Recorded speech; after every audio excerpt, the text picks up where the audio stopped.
Hey everybody, welcome back. It's Centigrator, and we are on the next part of BT's Kiwi-106 playlist. So here is his module board, and as you can see, the filter chips have all been removed and replaced with sockets so that we can socket the replacements.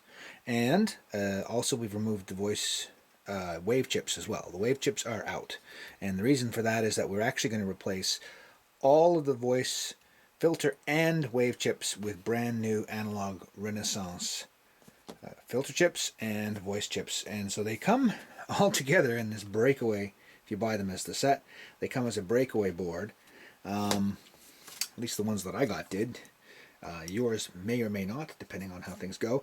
But it's up to me to use the breakaway tabs on these. And if you take a look here, you'll see that there are little things marked breakaway. So I tried a few different things, and in the end I've concluded that the only real way to do it is to use a pair of pliers, and this is going to be tough for me to do, but I'm going to do it. There we are. There we go. You just have to be a little bit brave, I guess. Brave or crazy, one or the other.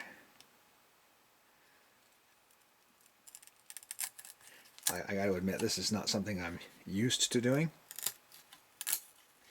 I originally tried doing it with a steel ruler, and I just wasn't able to get anywhere. But yeah, look at that. See, that works. That works just fine. So continue with me here, and I will continue to do the breakaway game. Let's play Breakaway from Parker Brothers.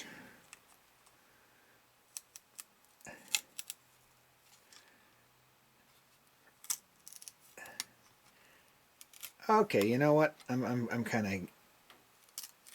getting my confidence up. I'll admit, having 6 filter chips on the same board really did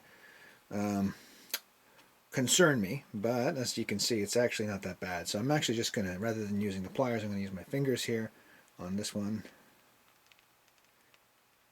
Alright, maybe not so much on this one because I'm concerned about it. Okay, I can feel it starting to go. All right, I'm going to use the metal ruler here that I had set aside, and I think that this will, sure, let's put the metal ruler here just to provide a bit of a straight edge.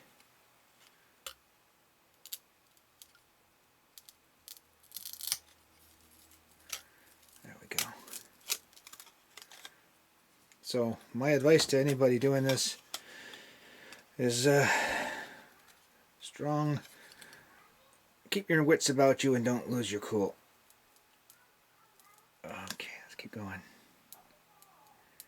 Keep going. Oh, keep going. There we are. Don't let the sound of kids elsewhere in the building distract you.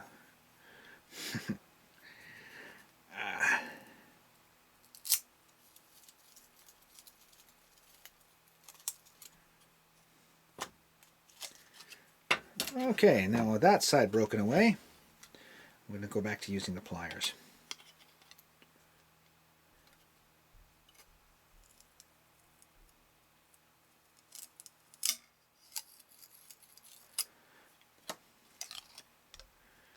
And my concern is that the scoring on my particular set maybe isn't as deep as it should be.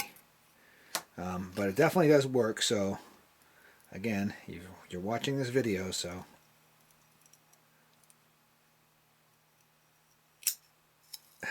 every time I hear that crack, I imagine the worst. Okay, alright, so that's clear. So now we're at the point where we're going to break away these bottom tabs, and the bottom tabs here basically are like so. So on one side, and that's easy because there's really not a whole lot of stuff that we're breaking away. Position that. Now this is really cool because when it's shipped, this protects it, so not a bad thing. Okay, so this one here has been successfully broken away, and as you can see, it's got the tabs on it. And if we take a closer look at my sockets are actually keyed. I've got black rubberized material keying them, so like so.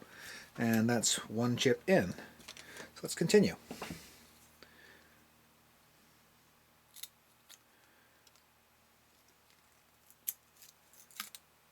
Fortune favors the bold. Well, apparently this is a good design. I should also probably point out something. One of the reasons why I was apprehensive in dealing with this is that I was treating them with the same kind of care that I treat these original roll-in ones. And I got to point out, these are ceramic. So this is a wafer thin piece of porcelain that this original roll-in chip is made on, whereas these are fiberglass boards.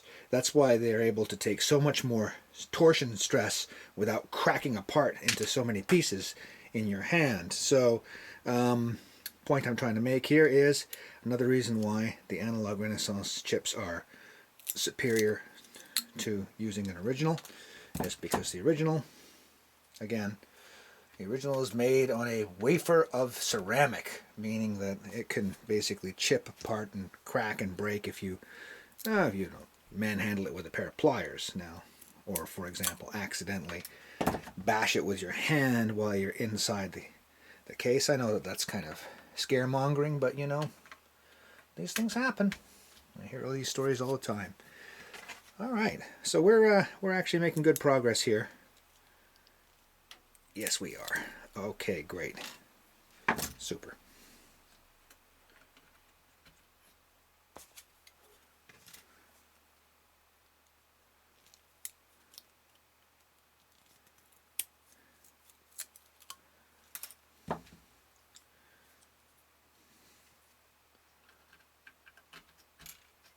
Great. So that's all of the filter chips. Now we'll take our increased bravery and break apart these.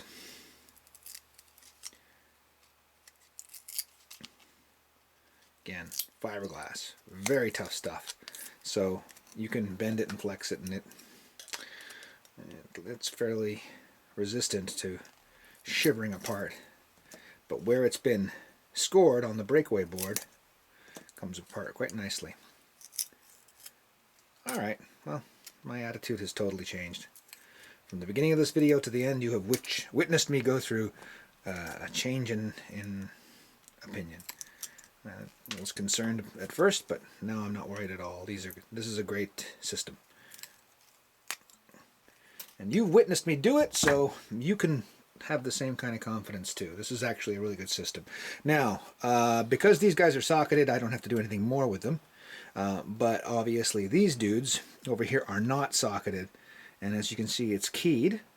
There's the position like that, so I can just slip this in like this. Like so. And while it's held in place by the fact that these are square pegs going into round holes, so there's a little bit of extra friction. Obviously, I've got to solder them in place, but I'll do that. No problem. No problem. And yeah, in case you're wondering, well, why doesn't he socket them? Because, you know, they might fail. These won't fail. These are good for the life of the synthesizer. And again, these chips here, we could just simply solder them in place.